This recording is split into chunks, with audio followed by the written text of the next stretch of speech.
Sejam bem-vindos para a Palestra Plenária das 11 horas de hoje. So I have the pleasure of introducing our speaker, Professor Joel H. Spencer.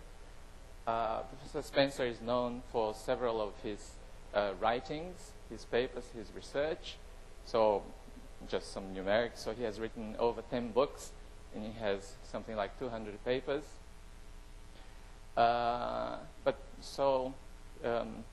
Of the many contributions that he has given to combinatorics, to probability, so let me mention just one very important book.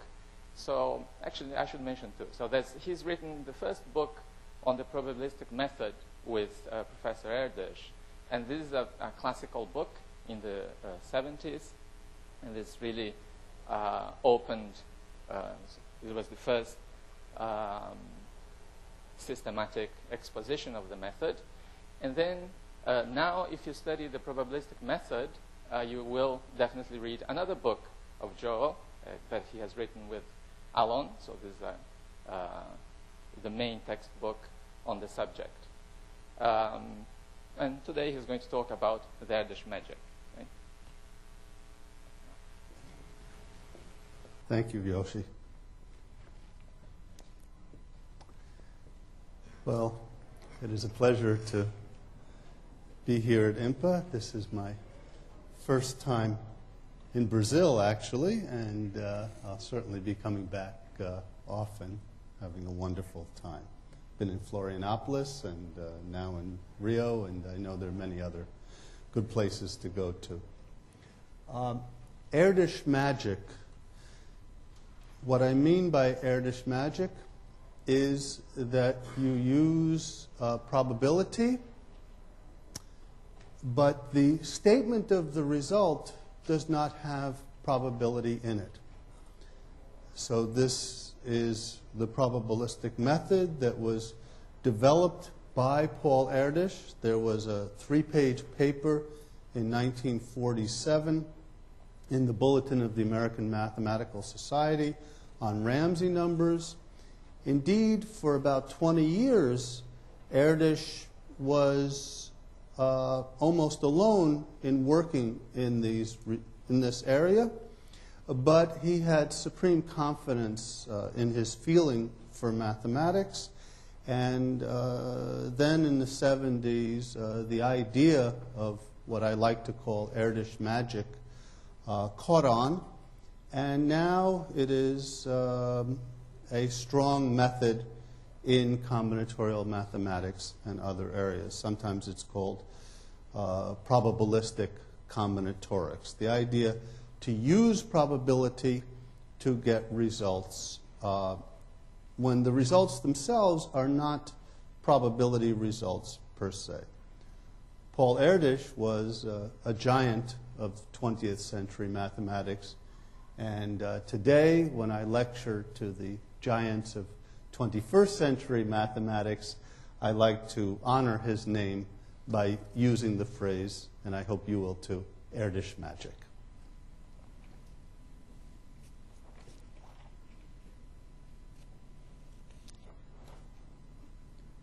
So today I will look at a specific problem. It's an enumeration question. We want to count the number of connected is the critical word, the number of connected labeled graphs on a given number of vertices k, and where the number of edges is k minus 1 plus L. So L equals 0, that means trees. L equals 1, that's unicyclic. L equals 2 is bicyclic. But what about L equals k? How many connected graphs, labeled connected graphs, are there on 1,000 vertices with 1,999 edges? And we will get asymptotic results. Asymptotic results. Of course, for L equals 0, the counting of trees is the classic work of Cayley. when L is a constant, there was work in the 70s by E.M. Wright that found the asymptotics.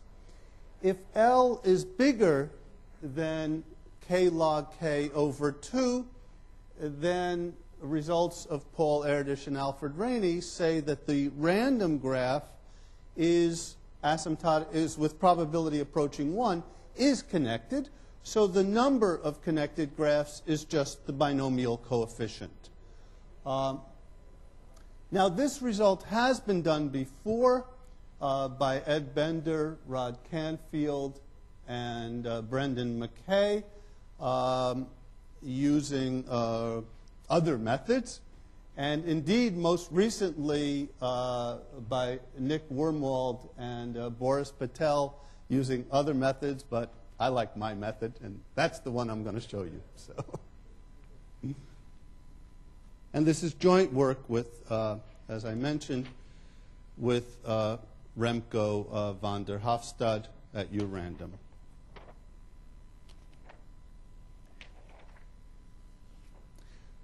Well, the problem, yes. Oh, good. What do I press? This one. Oh, wonderful. I love these things. So this is great. So the problem is enumeration, but the methods are very varied. Of course, we use discrete mathematics because it's a problem in discrete mathematics. We're counting something. But we also use theoretical computer science. To me, as a mathematician, the wonderful thing about theoretical computer science is it has created so many interesting mathematical problems. And here we will use ideas from theoretical computer science, in particular analysis of breadth-first search algorithms. These will play a critical part in getting the result.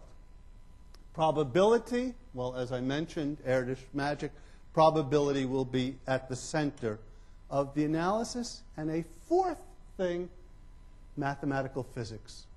Mathematical physics, which is the area that Remco van der Hofstad is in at URandom, most particular percolation. And we will see that that viewpoint comes in very strongly. So though the result is one in discrete mathematics, so an enumeration, asymptotic enumeration problem, we use methods from widely varied areas of mathematics. Mathematics, well, I count theoretical computer science as a part of mathematics, and I hope you do too.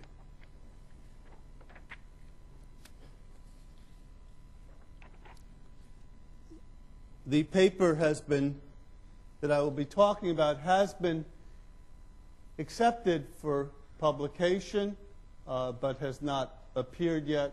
In fact, we're just submitting the final version. So the easiest thing nowadays is just to go to my website and look under papers. And I think it's the third one down, and you can get the paper. All right.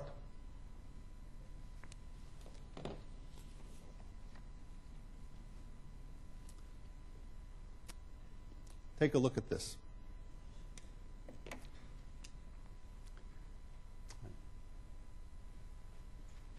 Is that good? Okay.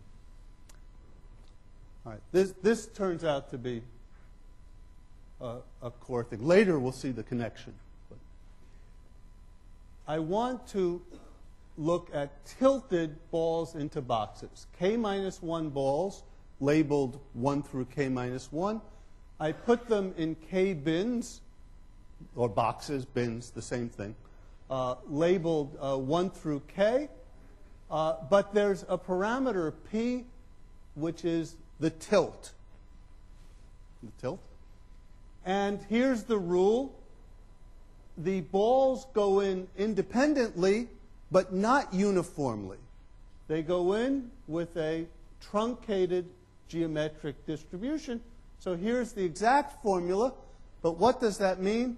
With probability P, it goes in bin number 1. otherwise with probability P in bin number 2, otherwise with probability P in bin number 3, up to bin number K, but then we condition that it goes into one of the bins. But here's the exact formula, truncated geometric.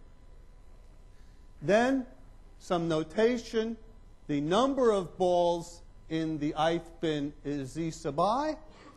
So notice that in expectation, z1 will be the biggest, and then the expectations will go down, and zk will be the smallest.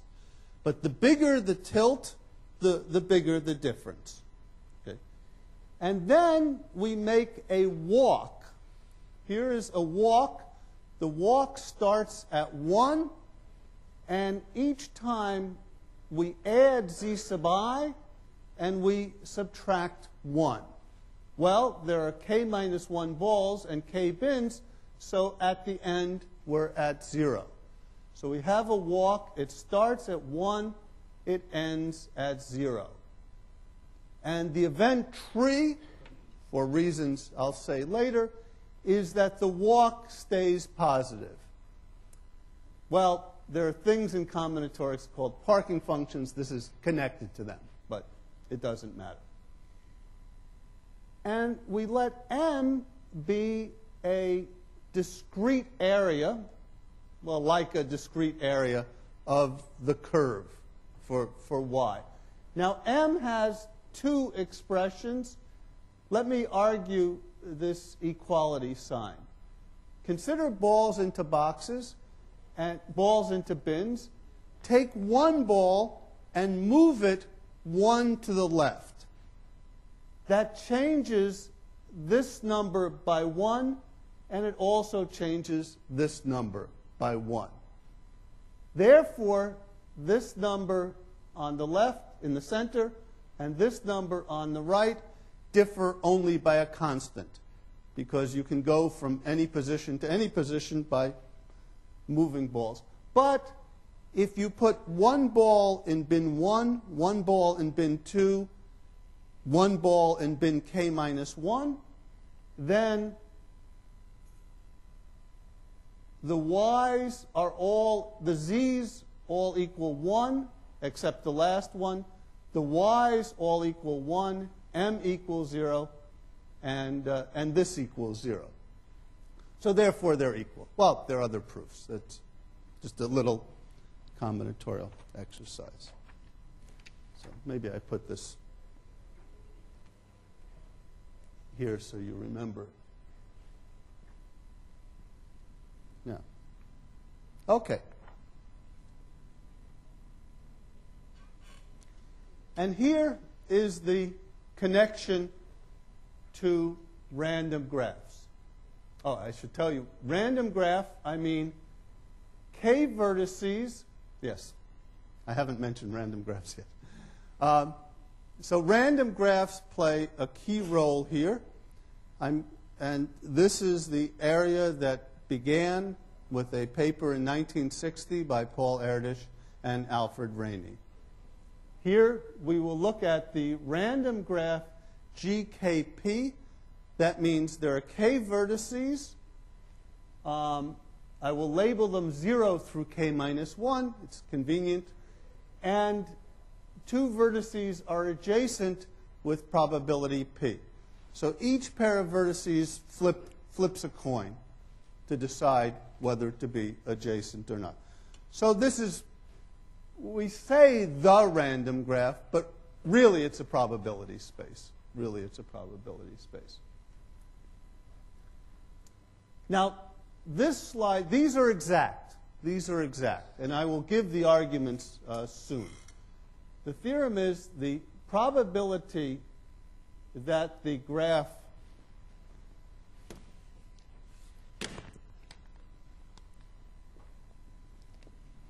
sorry, this is, the n is k. K vertices. The probability that the graph is connected is given by this product. Here, A1 is very explicit. and A2 is the probability of tree in exactly this model. And then the probability that in addition the complexity is L, that means the number of edges is k minus 1 plus L. There is an extra factor A sub 3, and this is, we look at M. Remember here, M is this discrete area. So M is a random variable. We condition on the event tree. We take the binomial distribution M comma P and the probability that it's equal to L. And that's the quantity A3. Now, on the other hand, what is the probability that the graph is connected and has complexity L? Well, the number of such graphs is what we want. That's C of KL. For each particular graph, what is the probability to get that graph? It's P to the power the number of edges times 1 minus P to the power the number of non-edges. So we have this equality, and the strategy is if we can find, well, A1 is explicit. If we can find A2 and A3, actually find A2 and A3 asymptotically, then we solve for C of KL. And this is successful for the correct value of P. But for the moment, P is any number. P is any number. So why is this true? Well, my degree is in mathematics. For half of my career, I was in the math department. And then when I moved to the Courant Institute, I took a joint position between mathematics and computer science. And I have to say that being in the computer science department has helped my mathematics. And certainly, I would not have been able to get this theorem, except it was very helpful that I had to teach courses in computer science. So the lesson is, don't complain when you're told to teach a course. Who knows? You might learn something. You might learn something. So let's look at breadth first search. And here, K is 6. The vertices are 0 through 5. And get the other slide up at the same time.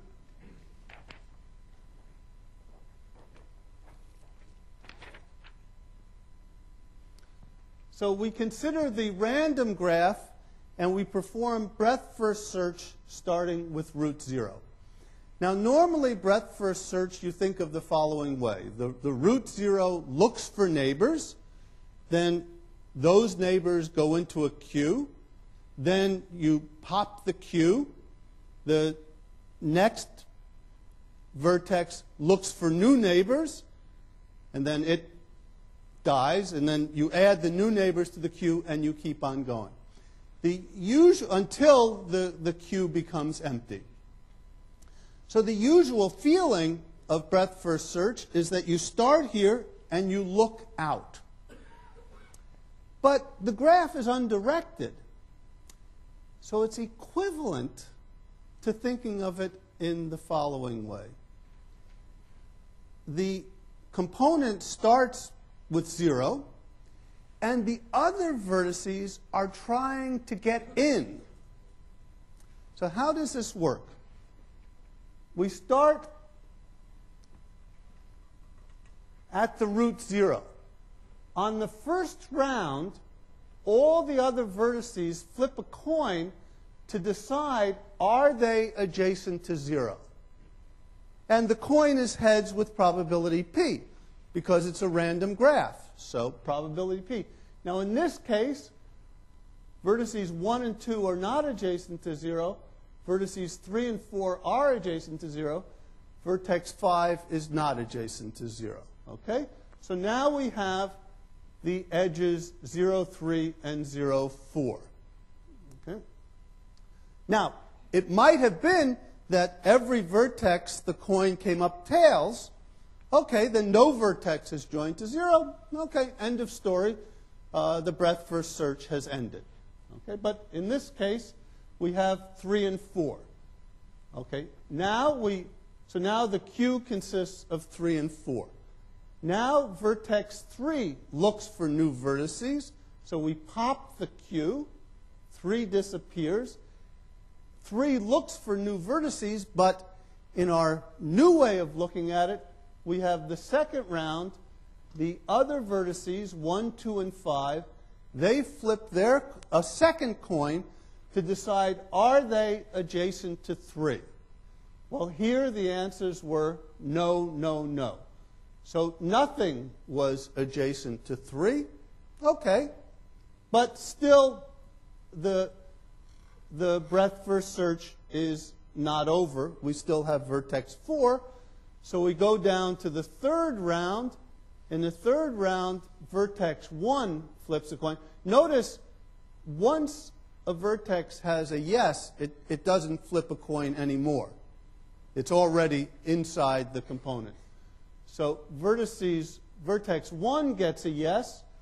4 is adjacent to 1. We pop 4, and now the Q consists of 1. On the fourth round, vertices 2 and 5 say yes. So vertices 2 and 5 are joined to 1. This is called the breadth first search tree. And on the fifth and sixth rounds, well, I mean, there are no more vertices, so there are no more heads. So vertex 2 has no more neighbors in the breadth first search tree, and vertex 5 has no more neighbors. So this gives a model of the breadth first search on the random graph. Now, for each vertex 1, 2, 3, 4, 5, we let T sub I be the position for the first yes. Now, maybe a vertex just said no, no, no, no, no, no. Okay, well then it wouldn't be in the breadth first search tree. We're interested in the probability that it's connected. And so our first factor, A1, it was 1 minus P to the K minus 1. That's the probability that in each column there is a yes. There is a yes. If you have a column that's all no's, then it's not connected. So we condition that every column has a yes. Okay? And that's the first factor, the factor A1. Once we do that conditioning, if we look at a vertex, it's flipping a coin here 6 times, and we have the truncated geometric distribution. Where is its first yes? That's exactly the truncated geometric, because it keeps flipping until it gets a yes, but we're conditioning that it does get a yes in the first K flips. So now our model is each vertex 1, 2, 3, 4, 5 becomes a ball.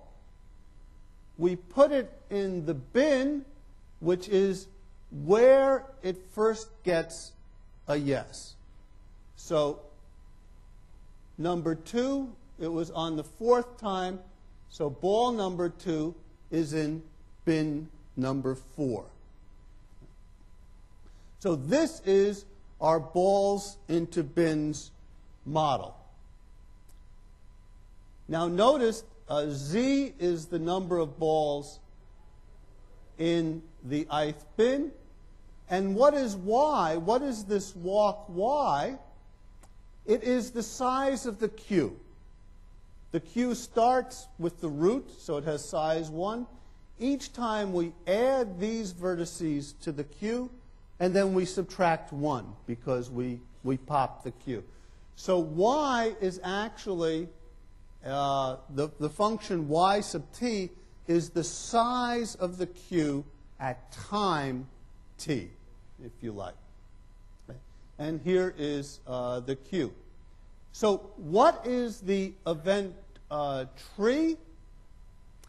Well, tree is that y is always positive. So for the graph to be connected, the graph is connected if and only if breadth first search gives every vertex, and that's exactly when breadth first search doesn't terminate early, which is exactly the event tree.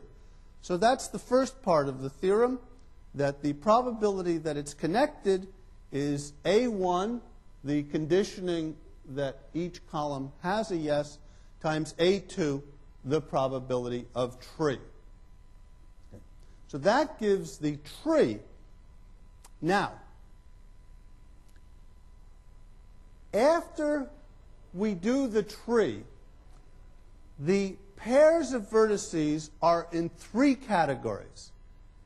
They are either in the graph, or not in the graph, or unexposed. That is, we don't know yet. We don't know yet.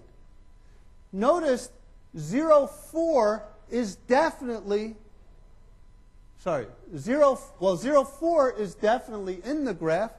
0, 5 is definitely not in the graph, because see that no right there? This is a great machine. Because 5 was trying to get into the component, it was checking whether it was adjacent to 0. It got a no. So 0, 4 is definitely in the graph. 0, 5 is definitely not in the graph. Which edges are unexposed? Are unexposed? Which pairs of vertices, which potential edges are we unsure of? Well, we're unsure of 3, 4, because on the second round, when we looked for neighbors of 3, 4 did not flip a coin because it's already in the queue. If you look at that, the unexposed edges are exactly those pairs ij, let's say I is the first one, where you have a queue and you pop the vertex I, and j is in the queue at that time. So here, 3, 4 is unexposed, and 2, 5 is unexposed. If the queue would consist of 3, 5, 6, 7, 8, then 3, 5, 3, 6, 3, 7, 3, 8 would be unexposed. And those are exactly the unexposed edges. So how many unexposed edges are there? Well, here, 1 here and 1 here. Exactly. These two are unexposed. And that's the formula for M that I gave before, the summation of the Q size minus 1. If you like, a discrete area for the function y.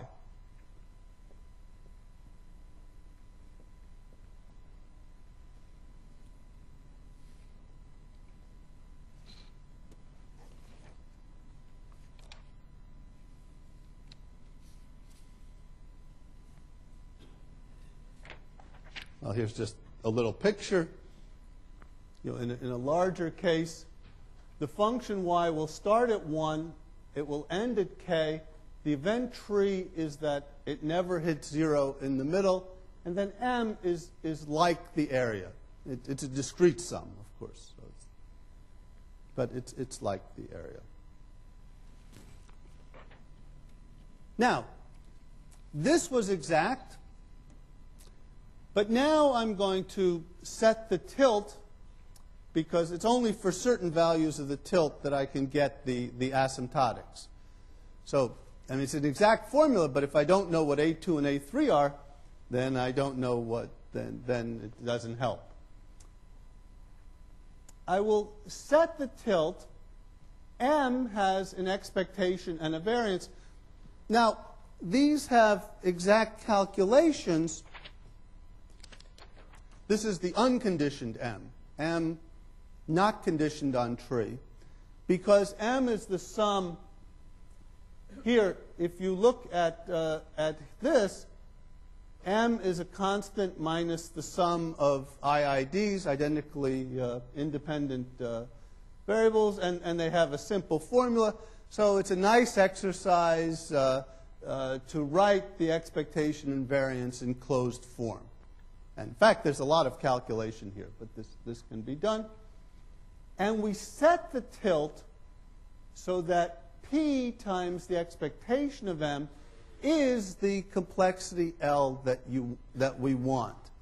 This has the intuitive feeling that when we do this experiment, then if we end up with mu unexposed edges, oh, sorry, maybe I didn't mention the last line. We have the unexposed edges, then we expose each edge. Each edge then is an edge with probability P. So the final factor, A sub 3, we take the M unexposed edges. Now we expose them. Each one is an edge with probability P.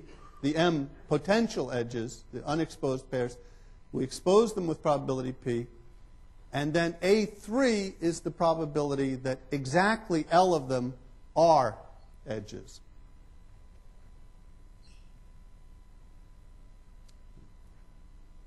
Now we set P and P such that P times mu is equal to L. And just to quickly give some of the asymptotics, which one can work out from this, some nice, interesting asymptotic calculations. When L is little o of k, then P, but L is going to infinity, then P grows faster than k to the minus 3/2, but slower than 1 over k.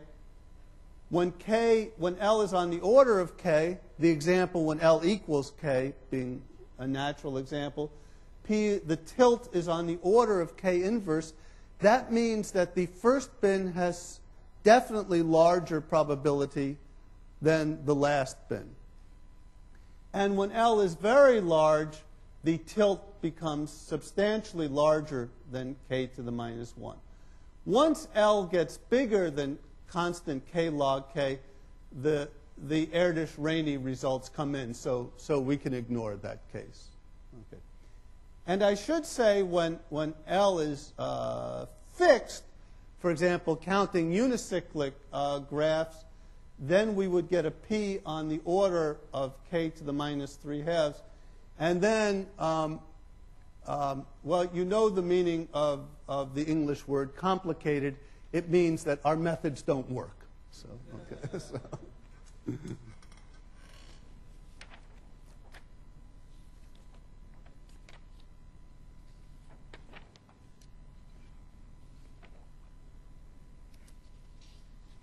So now,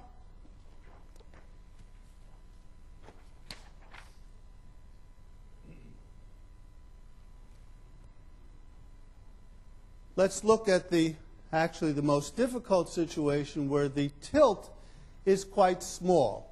The tilt is smaller than k inverse. So asymptotically, the first bin and the last bin they both have asymptotically one ball, in expectation, of course, but the difference is important. So when you do the calculation, the first bin, the expected number of balls is 1 plus epsilon. Now, this is close enough, but 1 is not close enough. It's 1 plus epsilon, where epsilon is 1/2 pk, and the last bin, the expected number is 1 minus epsilon. Okay. And it actually goes linearly from 1 plus epsilon to 1 minus epsilon, asymptotically. Well,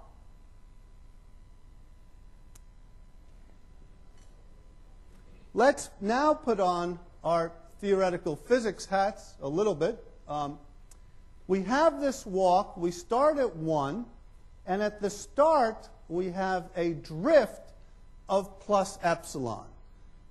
That is, the number of balls in the bin at the start is, well, it's basically a Poisson distribution, and the mean is slightly bigger than 1. It's 1 plus epsilon. But remember, we go up the number of balls, and then we go down 1. So the mean number of balls in the bin is 1 plus epsilon. The drift is plus epsilon. So at the start, we have a drift of plus epsilon. So what's going on near the start? And notice at the start, of course, if we come down and hit 0, then we don't have the event tree. So what's going on near the start? It's like a Galton-Watson process, if you're familiar with birth processes. We start with a single node, Adam or Eve, whichever you prefer. You know, when the English did the Galton-Watson process, there were only males in the original Galton-Watson process. Maybe a sign of the times or so. But you can make it either one. It's okay. I'll talk about nodes. So we start with one node, and the node has Poisson 1 plus epsilon children, and then dies. And then those nodes each have Poisson 1 plus epsilon children, and then die. And consider now that the process went on forever in that way. Okay? Well, because epsilon is positive, we know there's a positive probability that the process goes on forever, because we have positive drift. And there's an exact formula for the probability that it goes on forever. If we look at the asymptotics as epsilon goes to 0, it's 2 epsilon.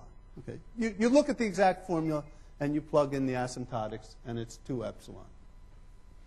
On the other side, we have another kind of walk. If we flip if we look at time going backwards, what happens is we start at 0, and each time we go up 1, and then we go down Poisson 1 minus epsilon, thinking of going this way. So that again has drift epsilon. That infinite walk can be analyzed, and that has probability epsilon of going on forever. That's going on forever without hitting 0. So the probability on the left of going on forever is 2 epsilon. The probability from the right of going on forever is epsilon. But what about in the middle? These aren't infinite things. What about in the middle? Well, we put on our theoretical physics hat, and here having Remco as a co-author was very handy.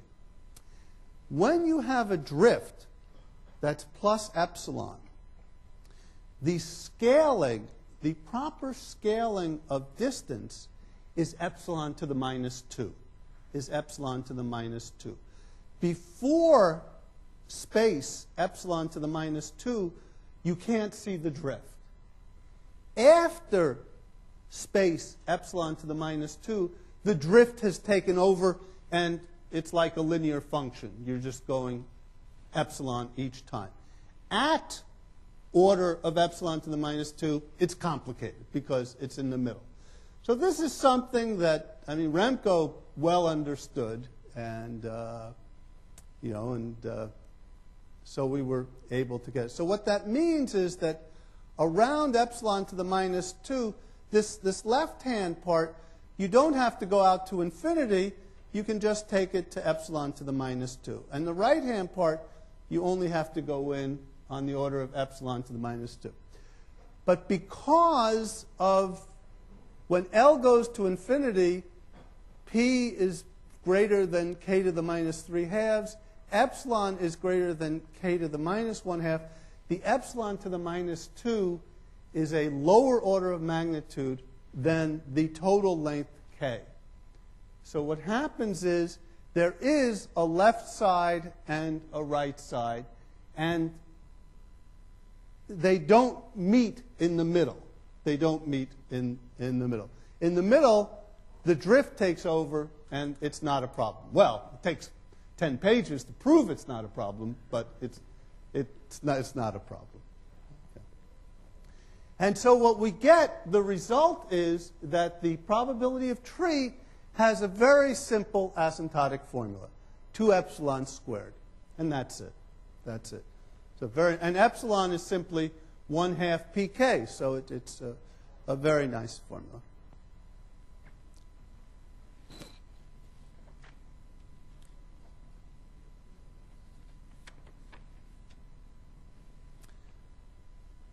When the drift is larger, it's even more true, because here we have the drift is a positive number, like maybe the drift is +3. So the left side is only a little bit, and the right side is only a little bit. And but the formulas get a little bit more complicated, because we have to use the exact formula for the Galton-Watson, because we can't say that epsilon is going to 0. It'll be some constant. But we can work it out, and we wind up getting the exact formula for probability of tree. And finally, when the drift is very large, we can simply use large deviation bound. When the drift is very large, the function just goes way up and then comes down over here. And we can just show that the probability of tree approaches 1.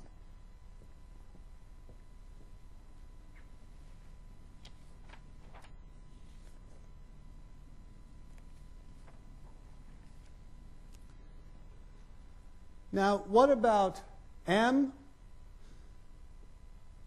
The area under the curve. Remember that M had 2 expressions, and now we want to use this expression. If we don't look at the conditioning, M is a constant minus the sum of IIDs, and we have a central limit theorem. Well, there are 50 ways to prove a central limit theorem. One way is a Seen's inequality. But take your favorite way to prove a central limit theorem, and it will work. I guarantee it'll work. Okay? And so what you get is that M is Gaussian. So whatever the mean is mu, the variance is sigma. Those we can calculate. We have closed forms. And it's asymptotically Gaussian. Now, the technically hard part is that when we condition on tree, so we're conditioning that the walk, that there were a bunch of balls toward the left. So the event tree sort of pushes the balls toward the left, and we want to say that does not have an asymptotic effect.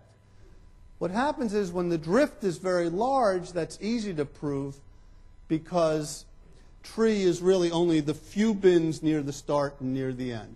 As the drift gets smaller and smaller, it gets harder and harder to prove. So technically, this is the most difficult part of the argument, but it has some intuitive feel that if you look at this picture, the conditioning on tree is just where are the balls over on the left side and the right side.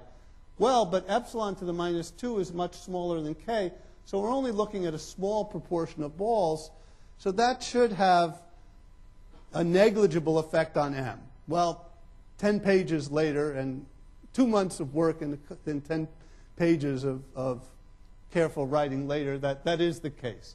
That conditioning on tree, we still get a Gaussian. Okay. Now, like I say, when the drift is very large, well, then there's no problem at all, because tree holds with probability near 1. Okay. And now we have just about everything.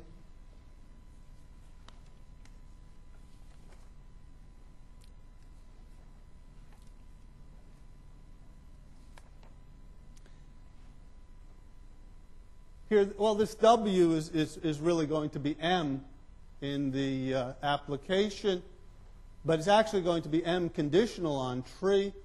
So we're told that it's asymptotically Gaussian. Then from it, we take the binomial distribution with probability P. Let me give some heuristics here. So here are the heuristics. I didn't see this in the literature, but it seems like such a basic thing. It should be well known. You take a Gaussian W, and then you look at binomial WP. Of course, W has to be positive integer valued, non-negative integer valued. Then if you look at this, you approximate W by mu, look at binomial mu P, and then the distance it's off, W minus P, sorry, that should be W minus mu here. That's a mistake. W minus mu, then you just multiply that by P. All right, so then there are tertiary order errors, but it turns out they don't really have an effect. This is roughly normal. This is roughly normal. We're adding two roughly normal, roughly Gaussian distributions, so we should get a roughly Gaussian distribution. The mean is, of course, the mean of W times P, but we've set things up so that that's L, and the variance is computable. It's the sum of this term and this term, so we get the Gaussian. But what we need is W, so M conditional on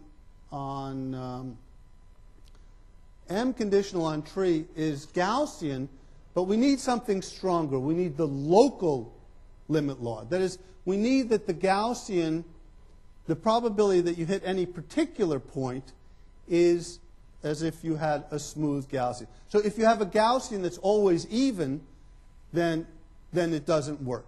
But taking binomial W comma P, that smooths the distribution. And so we get a local, CLT is central limit theorem. We get a local Gaussian law. The probability that it equals a particular value is what it should be.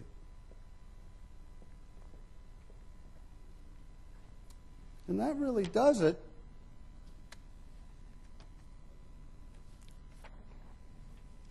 We're then able to calculate this third term, the probability that it's tree.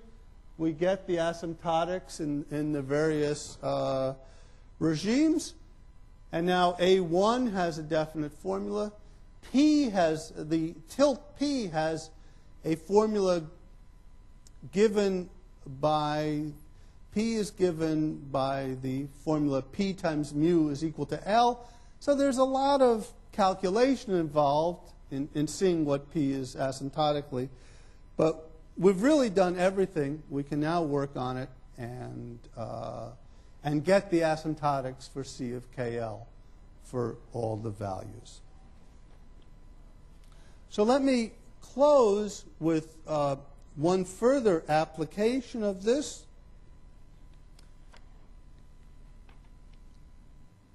And this was joint with a graduate student at Courant, Nitin Arora. And again, let me put on the computer science hat. In combinatorics, we like to enumerate things. But now when we put on the computer science hat, we can say, all right, well, where are those things? How about giving me something uniform from those set of objects? So speaking generally, in combinatorics, we say that the number of objects is such and such. Maybe the number of permutations is n factorial. Give me a uniformly generated permutation. And so again, to me, this is interesting new mathematical question. How do you generate, once you have a set of objects, how do you generate a uniform element? Of course, you want to generate it efficiently from that set. So here, the question is, how do you generate a random connected graph? So for example, we want 1,000 vertices, and we want 1,999 edges. How do we generate a random connected graph? Well, the first thing that comes to mind is throw down the edges at random. If you do the calculation, the probability that that is connected is exponentially small. So that's not going to work. That's not going to work. And we found a method that worked applying these ideas. We found a method that worked. Let me just concentrate on the K equals L case.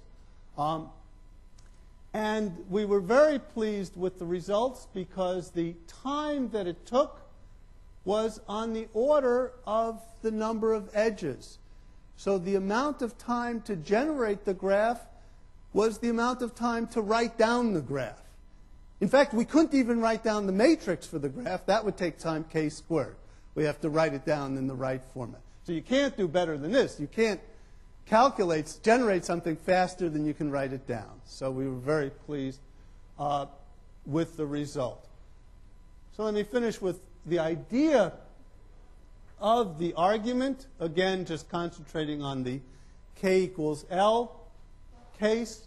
We pre-calculate, if you wish, the value of the tilt such that P mu is equal to L, or we can calculate it. It doesn't take that long to calculate. Now we throw our k minus 1 balls into the k boxes, the tilted balls into boxes. In this region, P will be on the order constant over k. So we'll have a definite tilt. We throw the balls into the boxes. Now the critical thing is, remember how I said how to think of throwing the ball into the box. You say with probability P it's in the first box, otherwise with probability P it's in the second box, otherwise with probability P it's in the third box. Well, don't do that, because now we're thinking algorithmically. We can't do that. It would take time k just to put the first ball in. But the truncated geometric is an exact formula. We can throw the ball into the box in time constant. We just make some calculations. It's not hard to do. So throwing the balls into the boxes takes time constant k, order of k.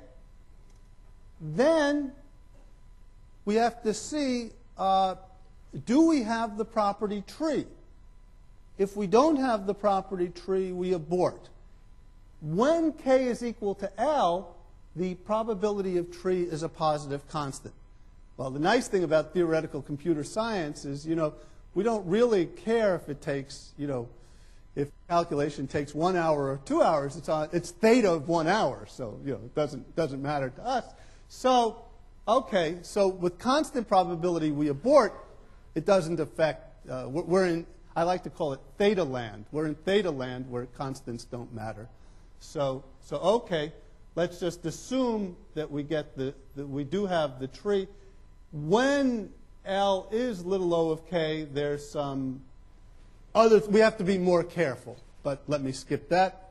So now we've thrown down the 999 balls. We have the event tree. The number of unexposed edges. Also, there's a lot of data structure things here about the unexposed edges, about how to look at them efficiently. We have the unexposed edges. And now the number of unexposed edges is actually on the order of k squared, so we can't list them. We can't list them. Some nice data structure there. But then, from the unexposed edges, so say we have,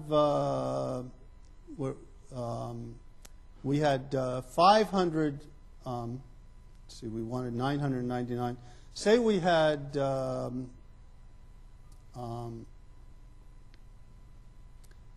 million unexposed edges, and the probability P was 0.001. Well, the final problem is that when you did expose them, the chance that, first of all, there are too many of them to expose, one by one. And the second problem, that's already enough, but the probability that you'd get exactly L would be small because you're dealing with large numbers. And so there's a second speed up. What we look at is this quantity here. Let me not go into the details. And what we say is that with this probability, we say success. And when we say success, we select exactly L of the unexposed edges, and then we've created the graph, and then we go home. And this works not just in theory, but if you want a graph with, if you want to generate connected graphs, random connected graphs with 1,000 vertices and 1,999 edges, we can get you thousands of them in like this. Thank you very much.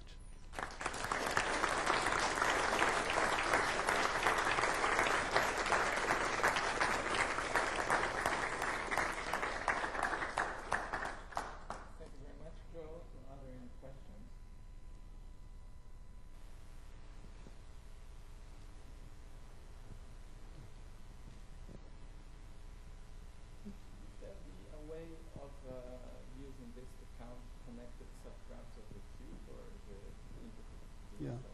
Well, that's a good question. To repeat the question, what about getting connected subgraphs of the cube? The Erdos-Renyi, you're looking at subgraphs of the complete graph, but there's a lot of work where people try to get subgraphs of other graphs, and the n-dimensional cube is one natural case. And we have looked at it a little bit, but we don't have any success.